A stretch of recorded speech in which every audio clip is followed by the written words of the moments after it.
Lecture 6 की बात करेंगे, ओवरहेड्स की बात करेंगे, और ओवरहेड्स में मैं भूपेश आनंद आज आपको एक नई बात बताने जा रहा हूँ। बेटे लास्ट लेक्चर में आई थिंक मैंने आपको सबसे पहले बताया था what is direct cost. Direct cost है क्या? When I say direct cost, it means direct material, it means direct labor, it means direct expense.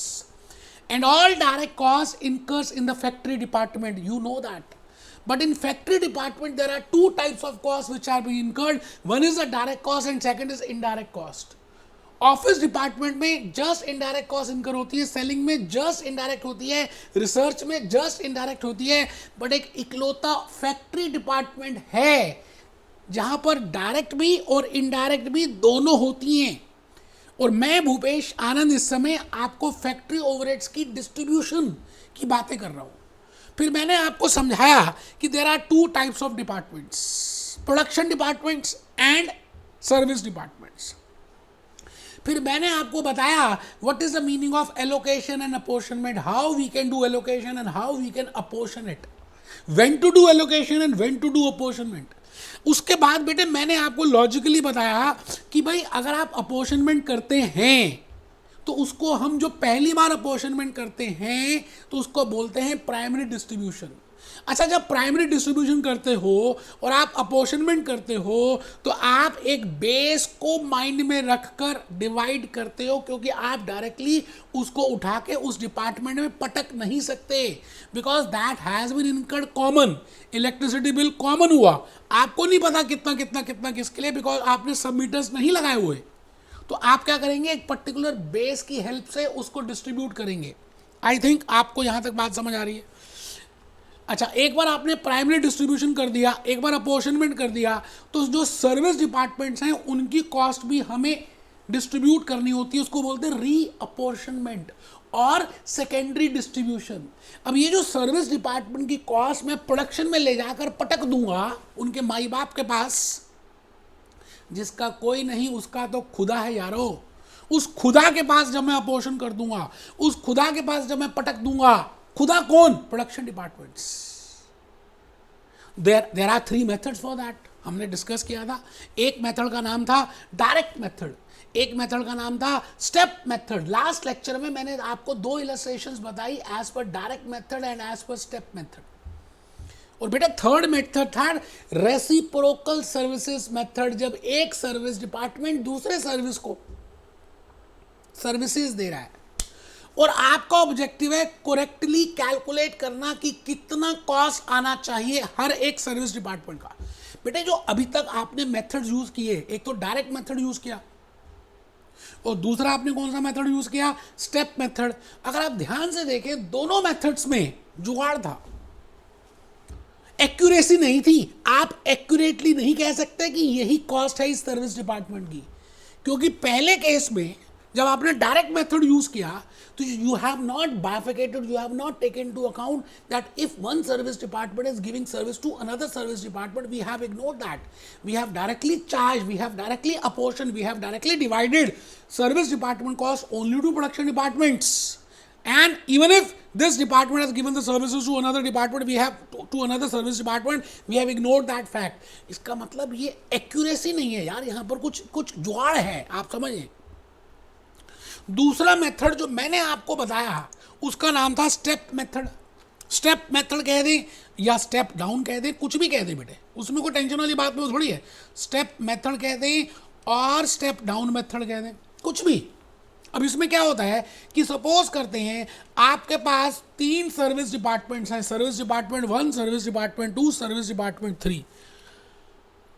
आपको पहले ये ढूंढना है कि कौन सा मोस्ट सर्विसेबल डिपार्टमेंट है। मैंने लास्ट लेक्चर में इसके ऊपर प्रैक्टिकल कराया था। जैसे मैं कहता हूं जी SD1 ने सर्विसेज दी SD2 को भी और SD3 को भी। SD2 ने सर्विसेज खाली SD3 को दी, SD2 को नहीं दी, SD1 को नहीं दी। अच्छा, SD3 ने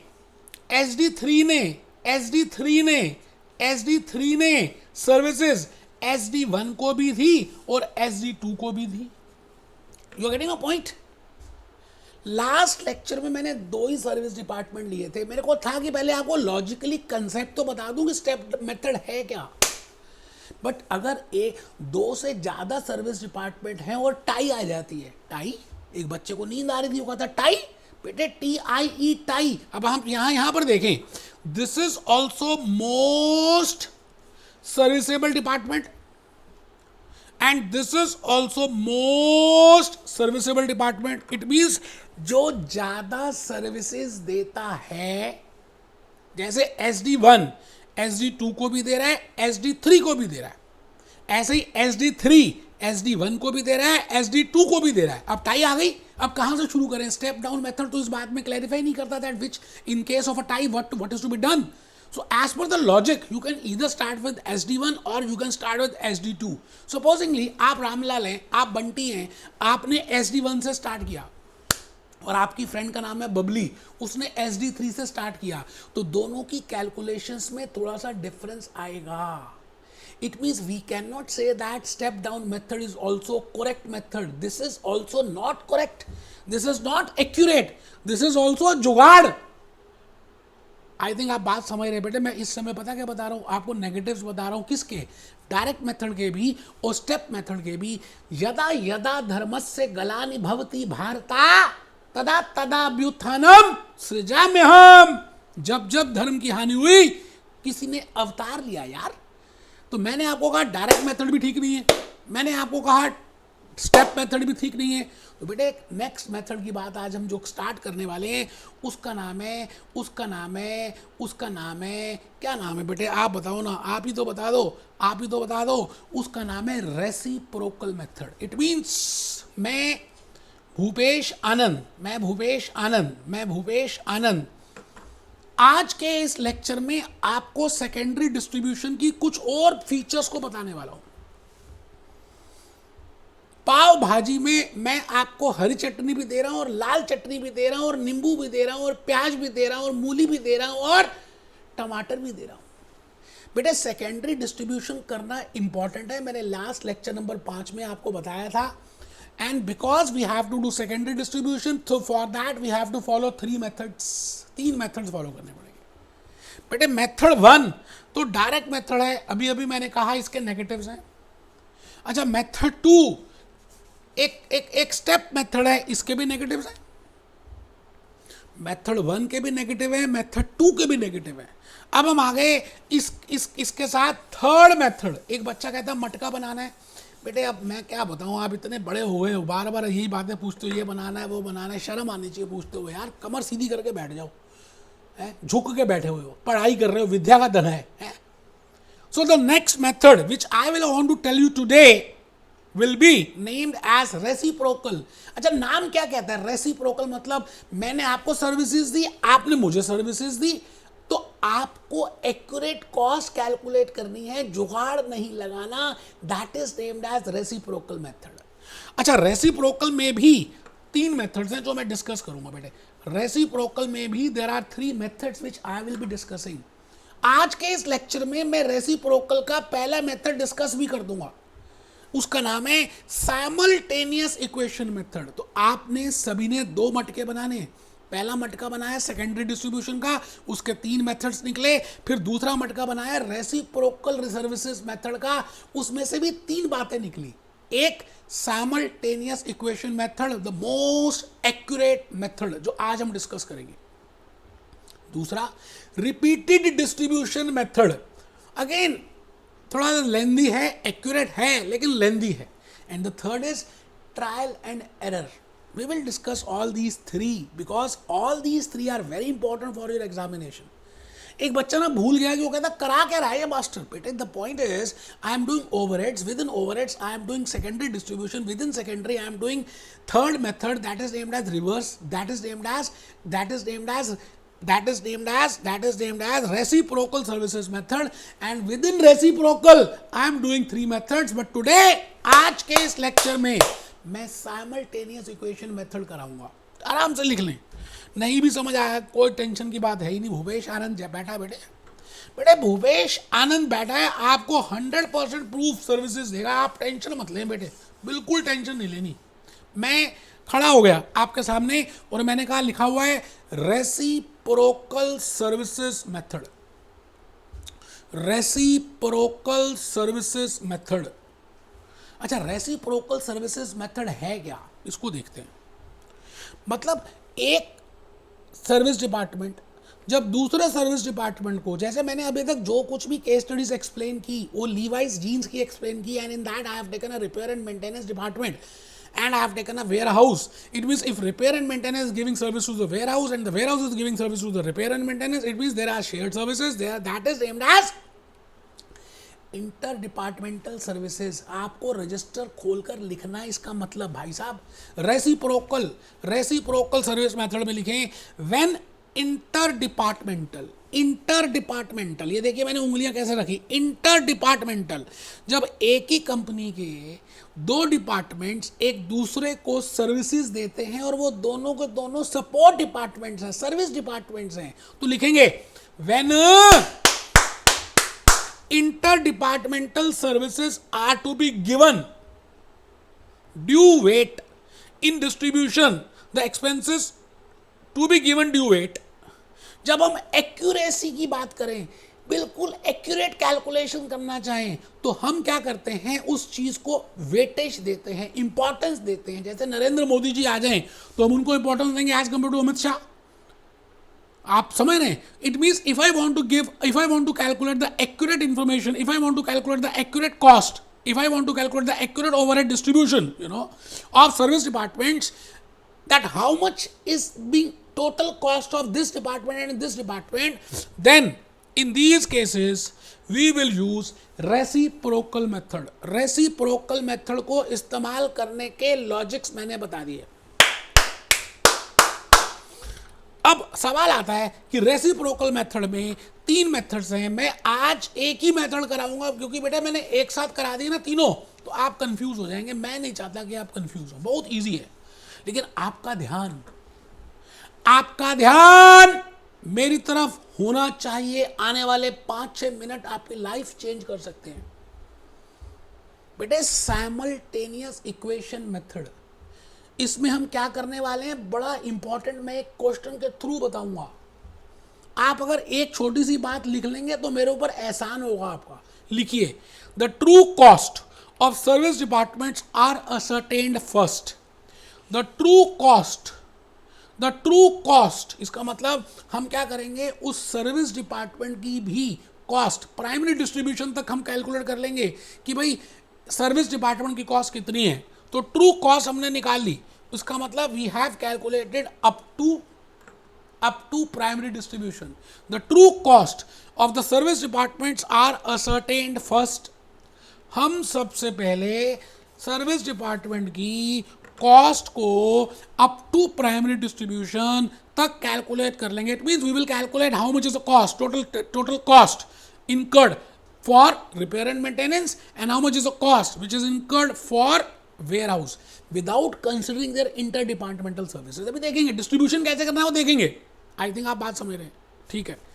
with the help of simultaneous equations, बेटे मैं आज इक्वेशन बना के दिखाऊंगा। 3rd 4th क्लास में आपने ऐसी इक्वेशंस बनाई हुई हैं, बड़ी इजी हैं, कुछ मुश्किल है ही नहीं यार।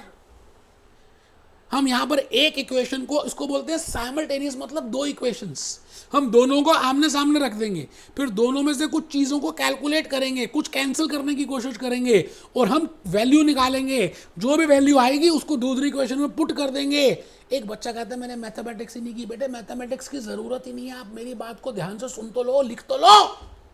बेवकूफ, लिखो, हेडिंग लिखिए, simultaneous equation method। The true cost of the service departments are ascertained first। ऐसा मानिए कि जर्मन लैंग्वेज आपको लिखनी है, अभी मैं पूरा ड्रामा करके आपको समझाऊंगा। तो आप लिखें, firstly we will calculate the cost of the service departments with the help of simultaneous equations। I will tell you how we can calculate with the help of simultaneous equations। These are then distributed।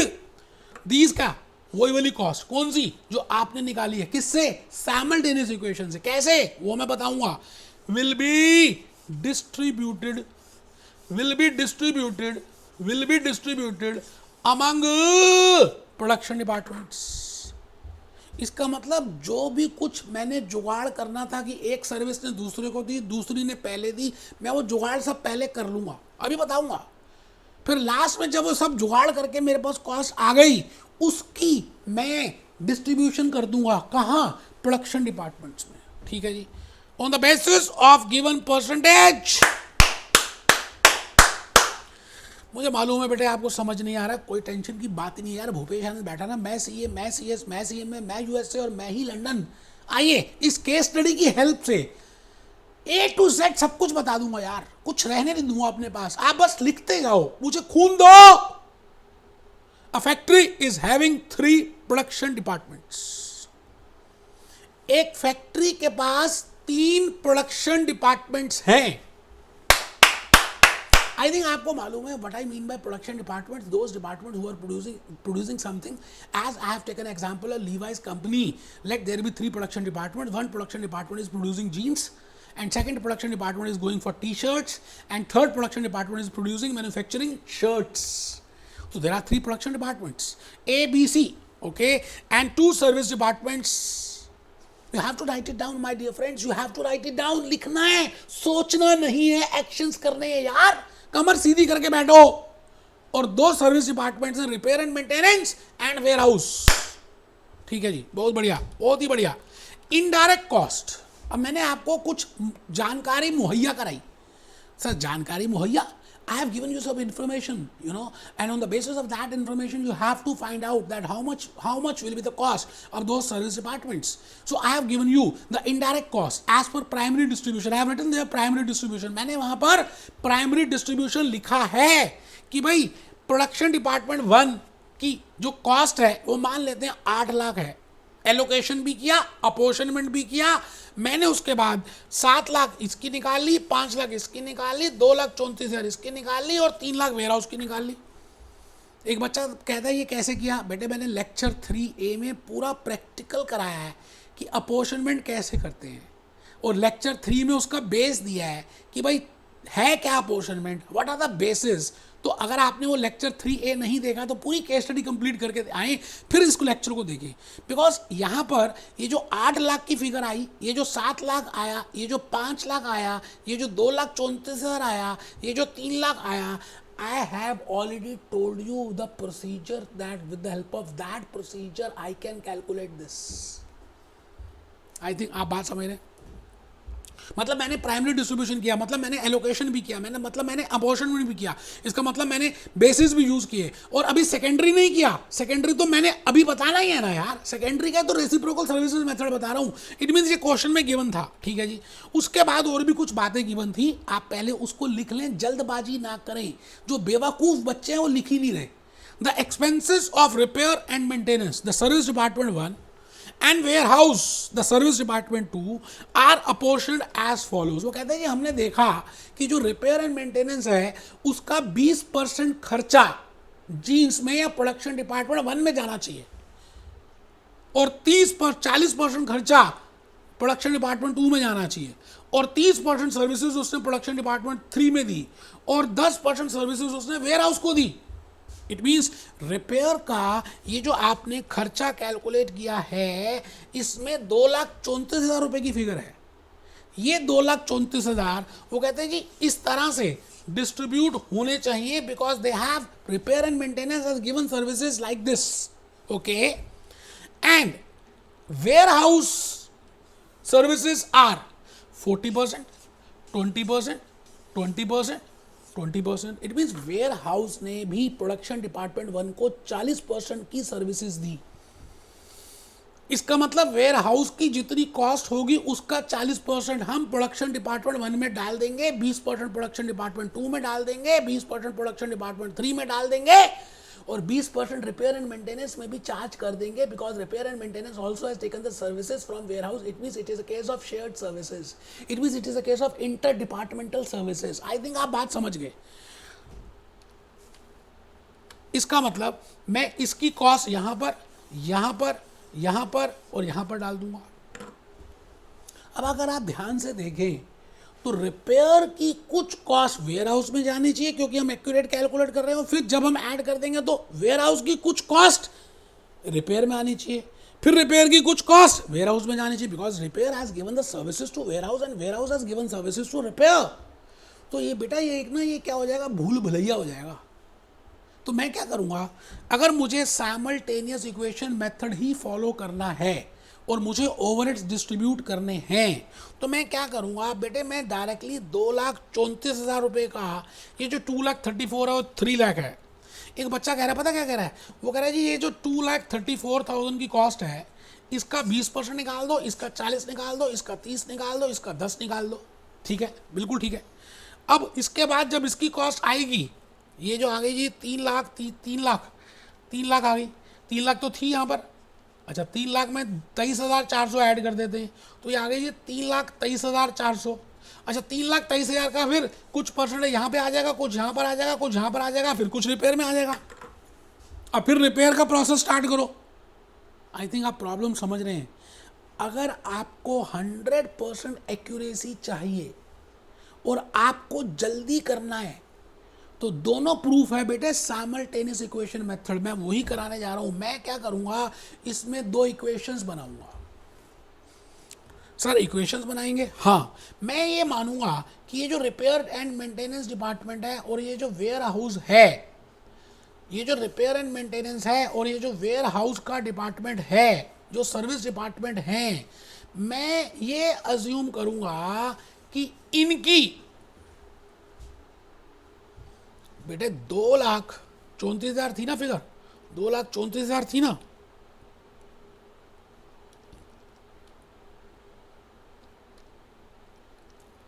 ये जो 2,34,000 है और ये जो 3 लाख है,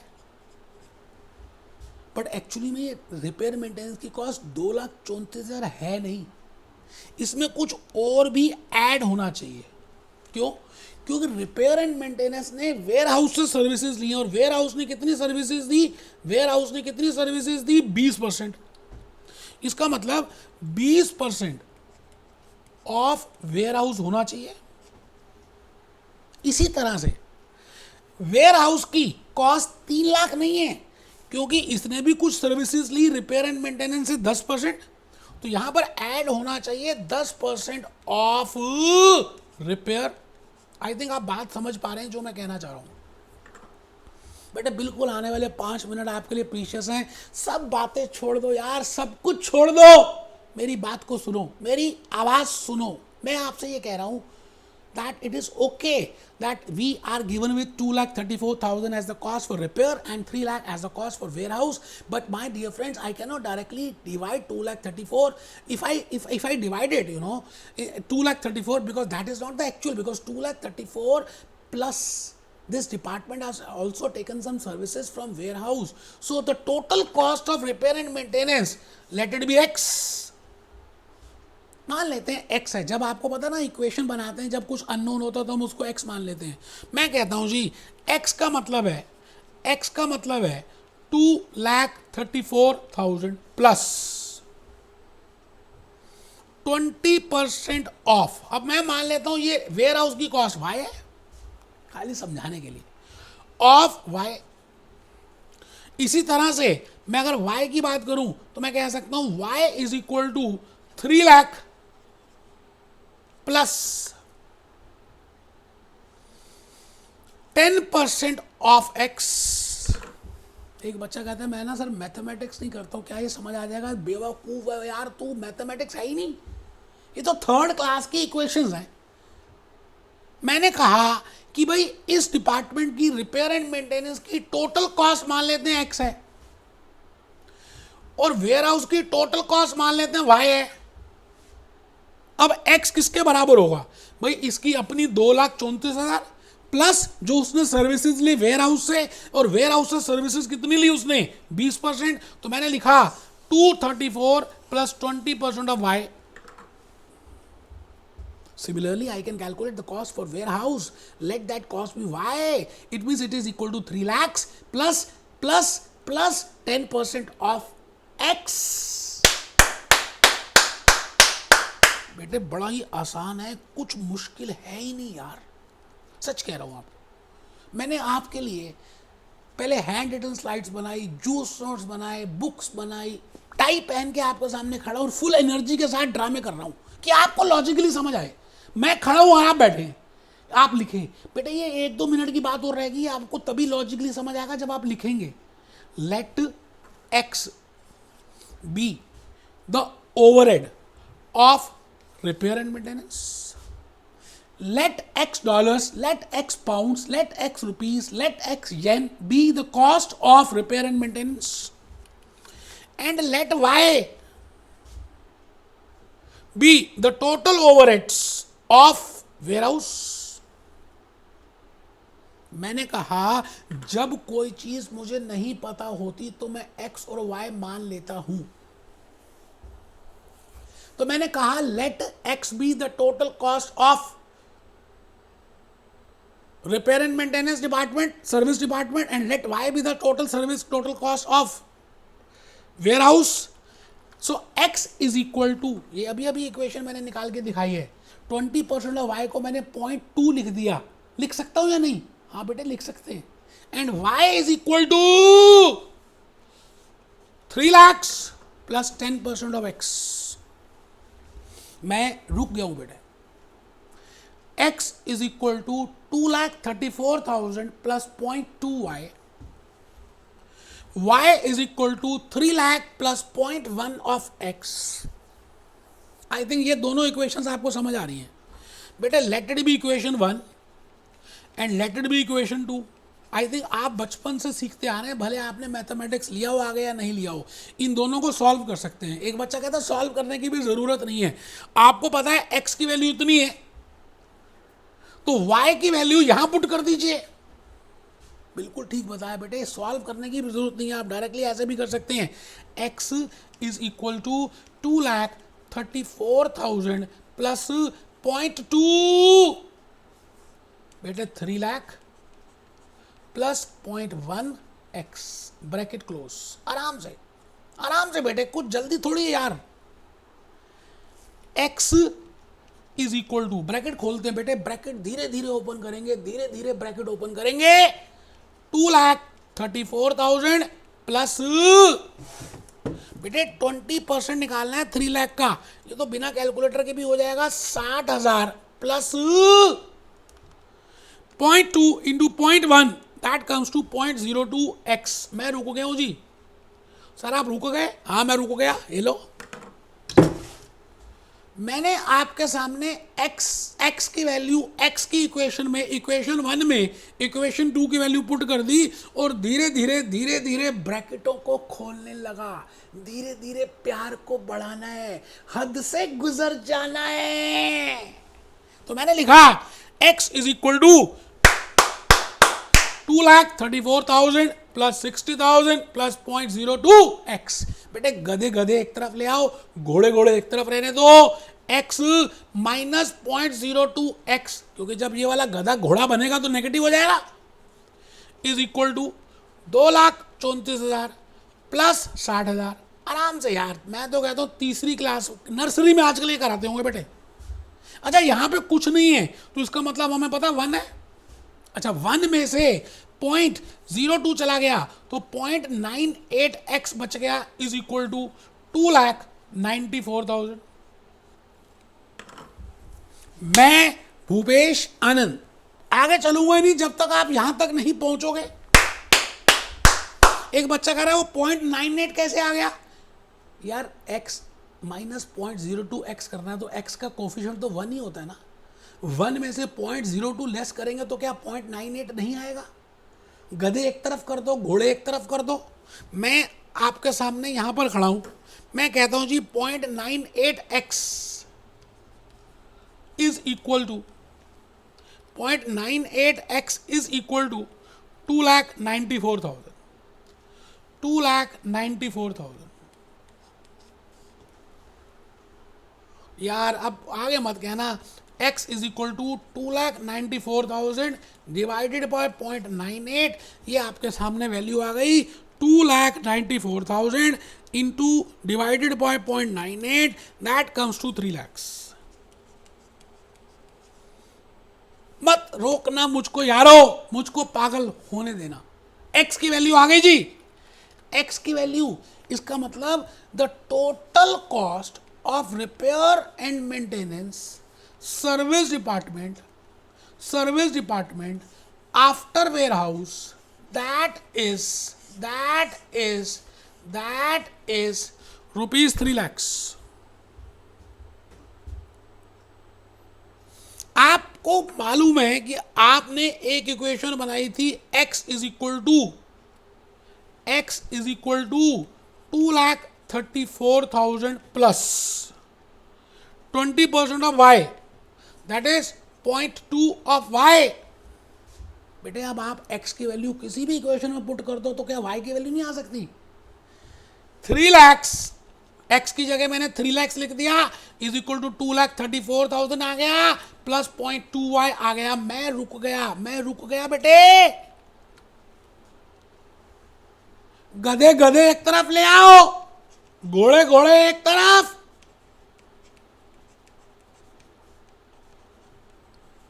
लो जी, 3 लाख में से 2,34,000 less कर दो, ये आ गया जी 66,000 रुपीज कह दें, डॉलर्स कह दें, येन कह दें।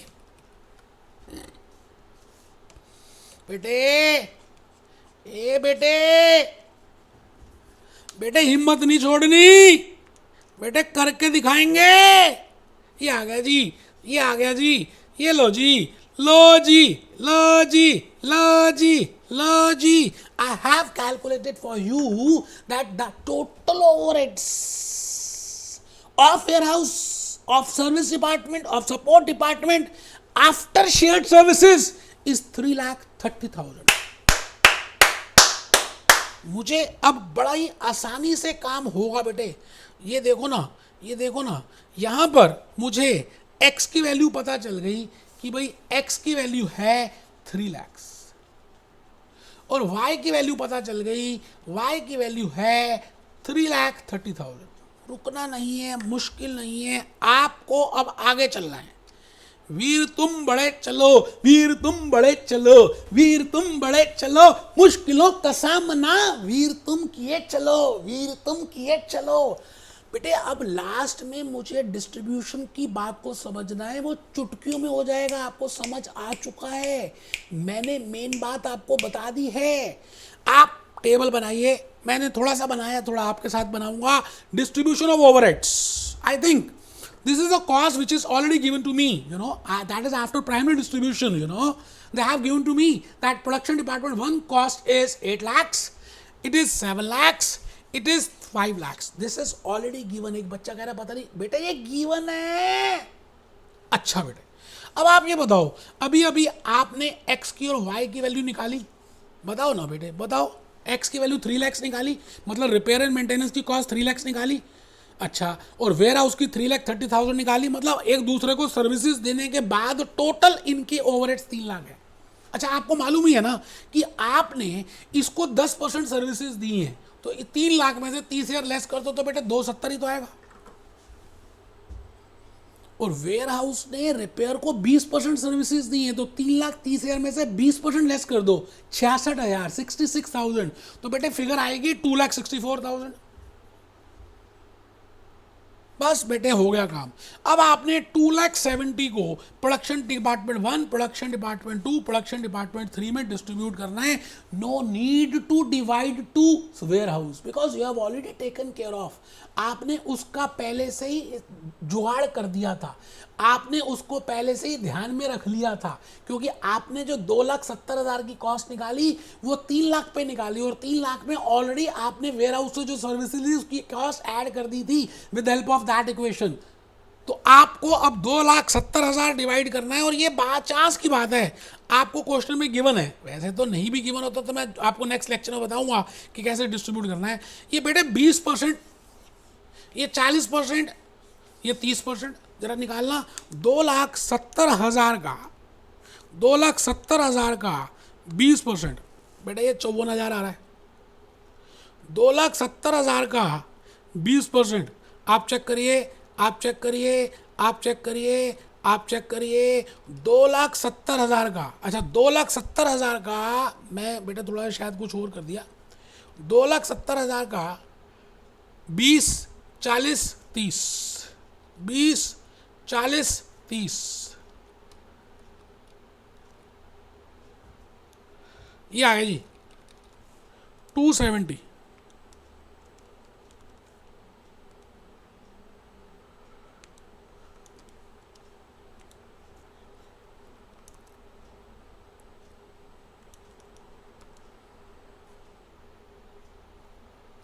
ये बेटे 270 को अब हम डिस्ट्रीब्यूट कर देंगे किस में डिस्ट्रीब्यूट करेंगे बेटे? प्रोडक्शन डिपार्टमेंट 1 में, प्रोडक्शन डिपार्टमेंट 2 में और प्रोडक्शन डिपार्टमेंट 3 में। आई थिंक आपको बात लॉजिकली समझ आ गई है। देखिए अब वो 270 कैसे डिस्ट्रीब्यूट होगा, वो उसकी रेशो आपको जनरली गिवन होगी, नहीं भी गिवन है तो हम अज्यूम कर रहे हैं, कोई बात नहीं, मैंने वहाँ दी हुई है। वैसे आप देखिए, आप ये देखिए ना बेटे, आप ये देखिए ना, आपको मैंने दी हुई है, क्या दिया बेटे? 20, 40, 30, तो 2:4:3। आइए 2:4:3 कर देते हैं। 2:4:3, 2:4:3, 4, 3, 7 और 2, 9, 2,70,000 divided by 9, that comes to 30, 30 into 2 that comes to 60,000। ये लीजिए 30 into 4 120, 30 into 3 190। It means simultaneous equation में आपने ऑलरेडी शेयर सर्विस डिपार्टमेंट की कॉस्ट का जुगाड़ कर दिया था। जब आप डिस्ट्रीब्यूट करने लगेंगे तो आप खाली प्रोडक्शन डिपार्टमेंट में डालेंगे और उसकी परसेंटेज नहीं, फिर रेशो ले लेंगे। ठीक है, तो 2,70,000 को 2:4:3 में करेंगे। इसी तरह से 2,64,000 that is the cost of warehouse will be divided in the ratio of 4:2:2। आइए जी, आओ जी, आओ जी, दिल से दिल मिलाओ जी। ये लो जी 4:2:2, 4 और 2 6 और 2 8, 2,64,000 का भाग कर दीजिए 8 से, ये आ गया जी 33,000। 33,000 इंटू 4 दैट कम्स टू 1,32,000। मुश्किल है ही नहीं। जब आप करने लगेंगे तो कुछ मुश्किल लगेगा ही नहीं यार। और भूपेश आनंद जब लॉजिक बता रहा है, कंसेप्ट बता रहा है, प्रैक्टिस करा रहा है, बेटे और क्या आपके घर ही चलता है, उससे ज़्यादा तो और कुछ नहीं कर सकता।